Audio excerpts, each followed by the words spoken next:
Hey guys, and welcome back to Mika Reaction Reviews. We're reacting to things on the internet, and today we're returning to you with a special video from MUSE. So there has been a lot of conversation and a bit of controversy around MUSE's new Dystopian-like album, where people feel like MUSE is trying to make a political statement, that his songs have an underlying political tone to it, which isn't new for MUSE. That's pretty apropos. But because there's a lot of tension around politics and political ideologies and which tribe you're on, I think that's why people are making more of a fuss about this album, especially the one song, Compliance. A lot of people felt like that was like anti-mandate song, and I don't think it was at all. I think it was just anti-authoritarian. But I wasn't really sure. I wasn't sure if MUSE was making a political statement or if it was just all in our heads, because people so badly want celebrities to be on their side when it comes to political ideology, and I'm not immune to that, so maybe I too was just like reading into it, right? So I went and found an interview that MUSE did explaining what the album was, what his purpose and his objective of the album was. And he also actually talks about his perception and perspective and his ideas when it comes to the political climate of today. So this is an Apple podcast, I think, interview, and it's actually a longer interview. This is just a clip. I think it's an 11-minute clip that I took out of like an over an hour long podcast, and the entire podcast is actually really good and made me love MUSE even more, hearing him talk outside of just the spectrum of his music. And so if you want to hear the whole podcast, and if I forget to put the link, please ask me and I'll be happy to give you the link so you can listen to the entire podcast on your own. But we're gonna get right into it. But before you do, if you like type of videos, please like, comment, and subscribe. Hit that bell to get the notifications when I do upload. All of that really does help with the algorithm, guys. And to support the channel even further, you can donate. My PayPal me link is in the description box below and also in the comment section. Of course it helps, but you don't have to. You can just like, comment, and subscribe. Another great way to support this channel is either join my brand new membership program, different levels, different tiers, different perks, or you can visit my brand new merch shop, links down below. And if you like, you can super thanks. And also, I am sweating balls right now. It is so freaking humid, and I'm keeping the fan low just for you guys. So you're welcome. Anyway, sit back, relax, and enjoy the video. Here we go.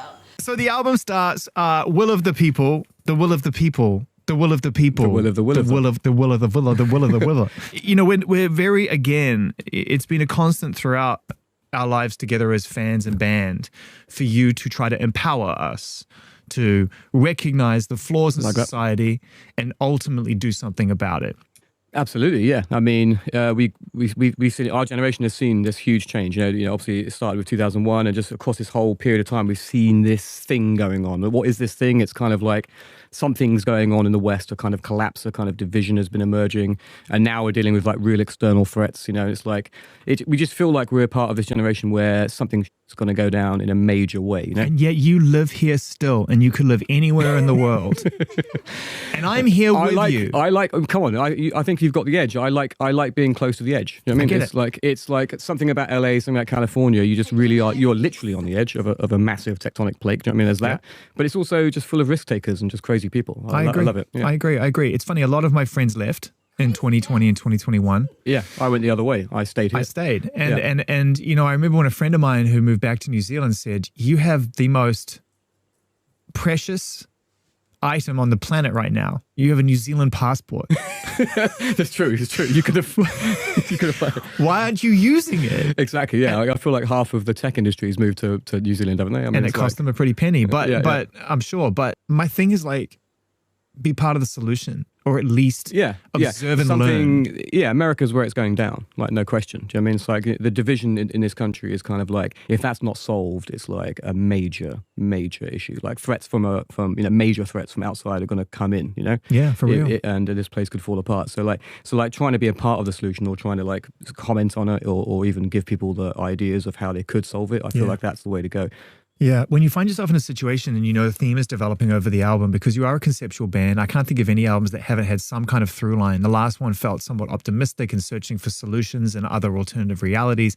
This one, you're really looking outside your window again. Yeah, it feels a bit more like closer to reality this time. You know, I think in the past a lot of our stuff's kind of delved into kind of like fictional dystopia, like but your George fictional Orwell. dystopia is actually just a couple of years ahead of the reality. Exactly. Yeah. I mean, I'm a huge fan of like 80s dystopian films, and then obviously you know I've written about like George Orwell books and stuff like that in previous albums. I think sometimes through fiction you can explore things that are maybe a bit more harder to speak about on the nose. You know. So Stop it there. Already loving it so far. I mean, I know I listened to this last week, but still listen to it again. It's really nice. He speaks about in the beginning where he talks about a lot of people just feel like there's something going on. There's something wrong. There's something in the air. Some people just can't explain it, but people can see the division, the divisiveness, the anger in people these days, the violence, just your regular schmegular people like attacking each other in the streets, on planes and Taco Bells. Like there's something off.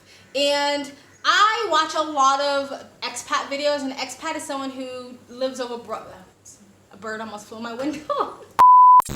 An expat is someone who lives abroad. I'm an expat, and I watch a lot of videos from expats and a lot of ones from America when they explain why they left. And that is the number one reason why people are exiting America right now. People say, it feels like something's wrong, something's happening, it feels like, you know, it's falling apart, there's too much division, there's too much anger, I don't even know how to talk around my friends anymore, I've lost friends, tensions have just gotten too high. Elderly people who are retiring in other countries feel unsafe walking down the streets now, or just having some sort of ideology. You're not allowed to talk about politics. Like, a lot of people feel like something's off. I also feel like there's that feeling of it hasn't even like gotten to the worst yet. Like, we haven't even seen the apex of the shit, of the dumpster fire. Like, shit is still going to hit the fan. What that shit is, no one really knows. And I think people are just kind of afraid of it now and trying to find their own little sanctuary so they're not, you know, caught up in the chaos. But I think a lot of people feel that way. People have been talking about the collapse of America for a long time now. People have been talking about the possibility of civil war now. So I feel like that is a very, very, like, yeah, that's a common thing that a lot of people are feeling. No matter what side of the political spectrum you're on, even if you're in the middle, a lot of people just feel a little bit like there's a lot of tension in the air, right? Like where the guy was saying, like, yeah, you used to write about futuristic dystopian nightmares, but those dystopian nightmares were just a couple of years ahead of time, and now it's becoming reality. It's like that joke where people say, like, you know, Idiocracy is now a prophecy or a documentary instead of a comedy movie. And I love the fact that he reads George Orwell. You can see where his inspiration comes from and why he can see the writing on the wall. Even though George Orwell's book was based off of stuff that he's experienced and he's observed, it also feels like a cautionary tale, something that we should have taken into consideration so it didn't happen to us. Anyway, enjoying it. We're going to get back into it. You be prepared when you wake up one day and the news reflects the art you wrote for 5 years beforehand, and how do you take that? Because it could just be chance, but also... I mean, I don't think it's particularly unique. I think there's loads of artists out there. I think there's loads of people that they just feel it. They feel it inside and they feel something's not right, something's changing. You know, there's a risk of collapse here, a risk of Western civilization, kind of the empire of the West, if you know what I mean, coming to an end in one way or another. It's had a good run, you know, since Second World War to now, the American empire. And it's like... seeing it kind of being threatened, kind of falling apart from within, it's just like a real tough thing to watch because we all kind of love it. We love what it originally stood for, you know? Agreed, and I still do. I still believe in it. I still believe it. I still have faith that it can come through the other side. But you know, you won't find much of that on this album. So, but the interesting thing for me, and I don't think I've ever asked you this before, is that in writing about resistance, in writing about liberation, in writing about the idea of people taking control of their destiny in the face of you know, conflict and challenge and rights being taken away, you run the risk of handing this art over to people who can choose to take it one way or the other. I mean, getting to the core of kind of political belief. I'm like, you know, I'm very influenced by Rage Against the Machine. Do you know what I mean? Like, I'm a huge fan of them, and through them I sort of learned a lot of different perspectives. I mean, there's different ways of looking at the word freedom, basically. That's the issue, isn't it? Like, there's freedom, like raging libertarian freedom, but there's also freedom for a person to be able to own a piece of land and just look after their family. Do you know what I mean? Yeah. So there's, you know, like, how do you bridge those two gaps together? Okay, so I look at a song, I listen to a song like Liberation, and I'm like, that is just ripe for the picking on either side of the fence. And I wonder sort of as the writer of the song, look, we all know that it really hurt. It's hurt a lot of great artists throughout their life when their music is co-opted in environments that they didn't intend it to be. Yeah. How do you live with the fact, or accept the fact, I should say, living with it's easy, but accept the fact that when you write a song like Liberation, that could be used in lots of different ways? Yeah, I mean, I see it as I always see it as a positive that if there's people from both sides of the coin are coming together to listen to something or be a part of something, maybe at one of our shows. Boy, that's idealistic, man. I know it's idealistic, but I mean, I always try and have some kind of hope that these two sort of ways of schools of thought which are opposing against each other in the US right now. You know, the question is like, is there any common ground here that can be found to bring these people together? But of course there's common ground. You just have to open your eyes to see it. Again, we have more in common than we don't, right? And there's nothing wrong with. I think it's a great thing that everyone from whatever side of the coin you're on can relate to a song and pull something from it or interpret it in a certain way. I think that's a great thing. You know what I mean? Like, and I thought that was the purpose of art, to be interpreted in different ways by the person who's experiencing the art. Like, why do we, music has to be, and I'm not saying that's what the host is saying, but some people in this tribalistic society we live in today have this idea that music has to be tribal. Like the artist needs to come out and take a stand that he doesn't want any Trump supporters buying his album, or no libtards better read this book. You know what I mean? It's like, no, you're making music for the masses, or at least for anybody who wants to listen to your song to listen to it. So why should the musician care who's listening to it depending on their political ideology? You know what I mean?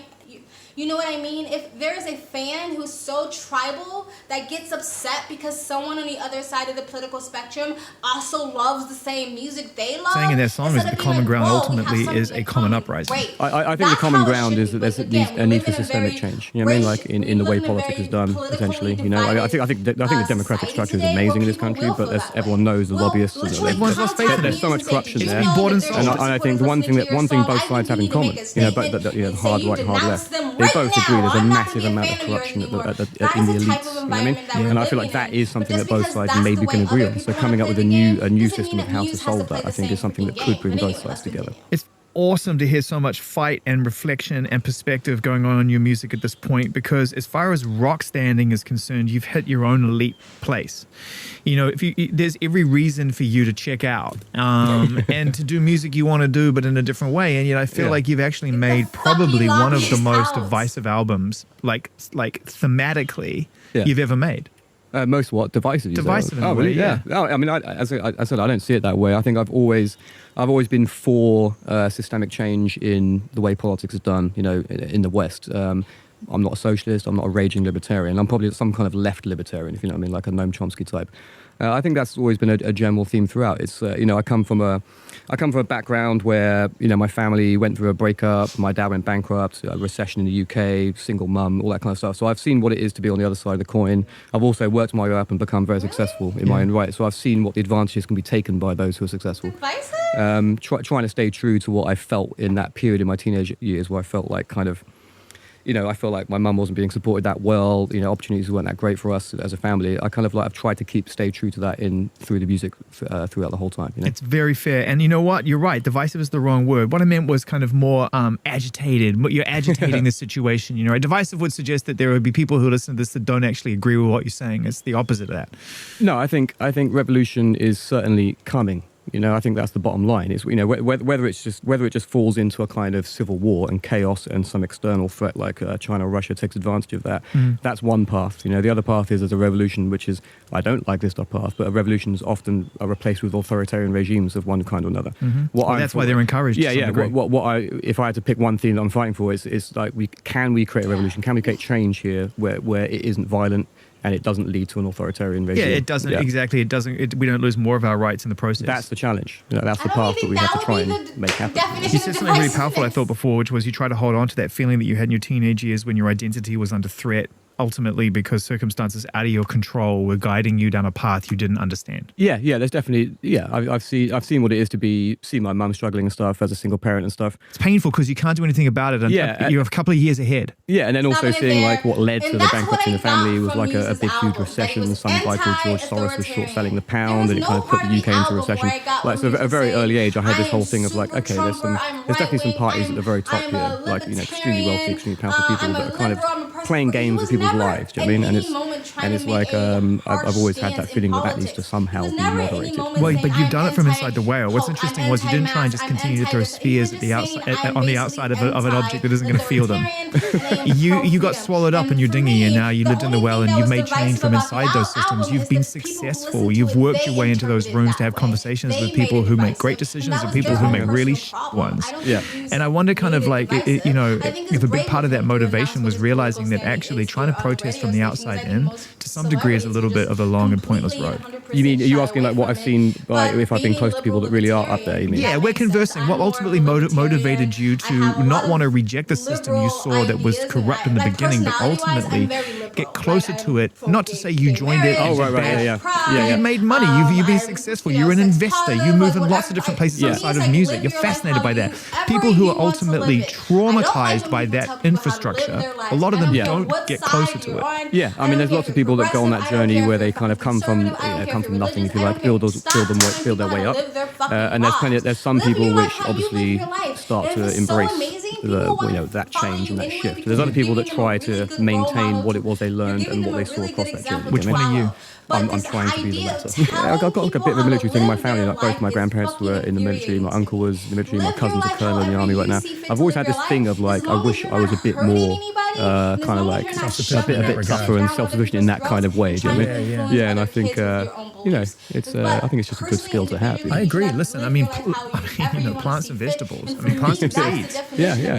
Learn to live off the land a little bit. I think that used to be kind of something that would be leveled at people in a sort of, aren't you, a little bit eccentric kind of way, and I think it's actually now a reality. I think so, yeah, but also like again talking about like the extremes that we see, the viewpoints. I think one of the areas that they link up on is kind of this against kind of globalization of trade. You know what I mean? Like the idea that there is a bit more localized, and produced even food. Quality of produce. I mean, I don't even know half that food's gone through before it lands on my table. Yeah, and again, it's one of those weird things that does actually, I think, to some extent unify both sides. You know what I mean? Like it's like, oh, actually, we don't like this massive global production of food, the way it treats animals, and agriculture and all the chemicals and everything. It's like, I think just like learning a bit more about that and having more of it done locally would be good for everyone. I'm interested by the things that everyone can agree on, not just the two extreme viewpoints, but size issues. Corporations getting to a certain size where it becomes just unbelievably, the shortcuts they take, the way they treat employees, all that kind of stuff. I think everyone kind of agrees that we don't, it's size, like how can we moderate things? We don't want to stop people having a chance to create a big business and do very well. At the same time, there's doing well and there's becoming a $1 trillion company that controls like half the agriculture in the country. Do you know what I mean? It's like there must be a middle way here somewhere. Do you know what I mean? Where we can allow people to create entrepreneurial ideas and do very well, but at the same time have some kind of checks on power and size. Do you know what I mean? And I think the same thing can be applied to politics as well. Yeah. God, the political system though, man. Talk about lacking faith. I mean, I think if you asked 100 kids in school right now, I mean, when I was a kid in the school yearbook, what do you want to be? It was either athletes, rock star, or prime minister. Yeah, totally. And now I don't even think one person would choose politics. No, that is true. Actually, that's worrying in its own way, isn't it? It's very worrying because if no one, the people that do go into it are the ones who really shouldn't be in it. Yeah, they're kind of like sociopaths, aren't they? Yes. Totally.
you can't beat them, join them.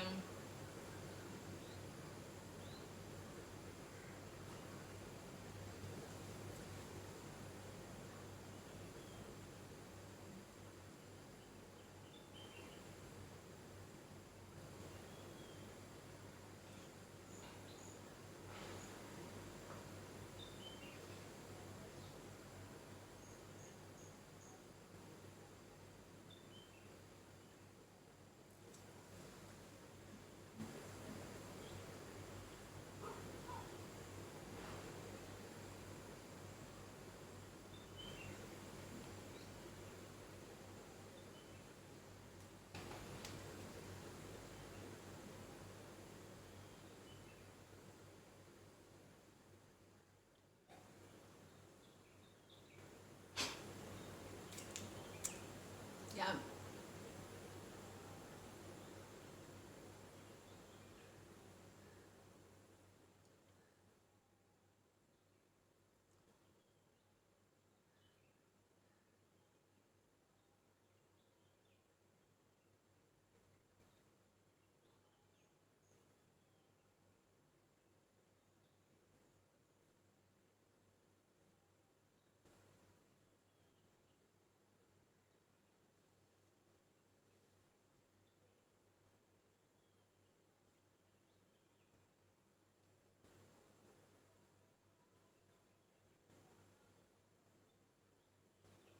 Bill Gates.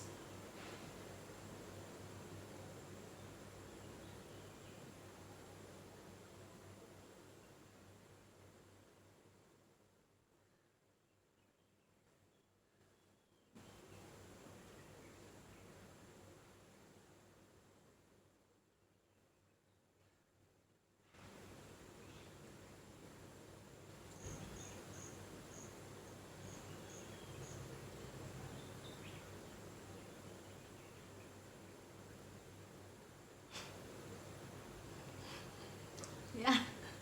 Yeah. Yeah. I 100% agree with that. The people that probably should be in charge are the ones who will reject that because they're more humble and they understand that they're just a mere human flawed.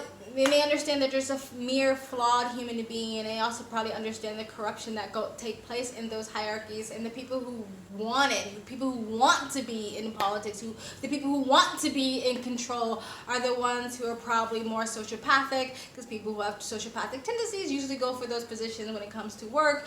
And there are the people who probably really shouldn't have the control. So unfortunately, it's like the people who should have it are going to resist it, and the people who shouldn't have it are going to get more and more and more and more power. The whole monopolization that he talked about, where companies get too big. Look, I'm not anti-capitalism, but there is something about monopolization that I do think is quite dangerous, and we see it now when it comes to Facebook and Twitter and Silicon Valley, where they kind of monopolize on the town square and freedom of speech, and they can kind of say, hey, you can speak, you can't speak. They can allow their biases to reign free. But so how do you control monopolization without going against what capitalism is, right? I don't know. I'm actually asking the question if you're still there, and it's over 20-minute long video. And I like how he explains the fact that because he's experienced both worlds, sort of the middle working class and this sort of rich high class lifestyle that he has now, he can understand both sides, but he hasn't really lost his roots, and I think that's important. And I think a lot of people who don't come from that, who are born more progressive families, sort of richer middle class, upper middle class progressive families, don't understand the working class. They don't understand the middle class. They think they even understand the poor, and they don't. But they try to have the say-so over you. They try to feel like they know more than you, and they know what's best for you because they went to these sort of elitist universities and got indoctrinated by Marxist ideas. But anyway, guys, tell me what you think of the video in the comment section below. What do you think he said, I said? In the comment section below, please like, comment, subscribe, hit that bell to get the notifications when I do upload. All of that really does help with the algorithm, guys. And if you'd like to support the channel any further, you can donate. My PayPal link is in the description box below, and also in the comment section. Of course, it helps, but you don't have to. You can just just like, comment, and subscribe. Another great way to support this channel is either join my branding membership program, different levels, different tiers, different perks, or you can visit my branding merch shop. Links down below, and links to all of the eternal platforms I'm on, my socials, including my Twitter, all the ways to support me, and all the ways to contact me for business is always in the links down below. And all the links to all the eternal platforms I'm on, I already said that. And if you like, you can super thanks. I also have a second travel vlog channel. I travel as a lifestyle. I live abroad. If you'd like to know where I am in the world, you can go to the description box below and also in the comment section. Hit the link. Go subscribe to my travel vlog channel and or follow me on my travel Instagram. My stories are usually what's most up to date, and you guys have an amazing day.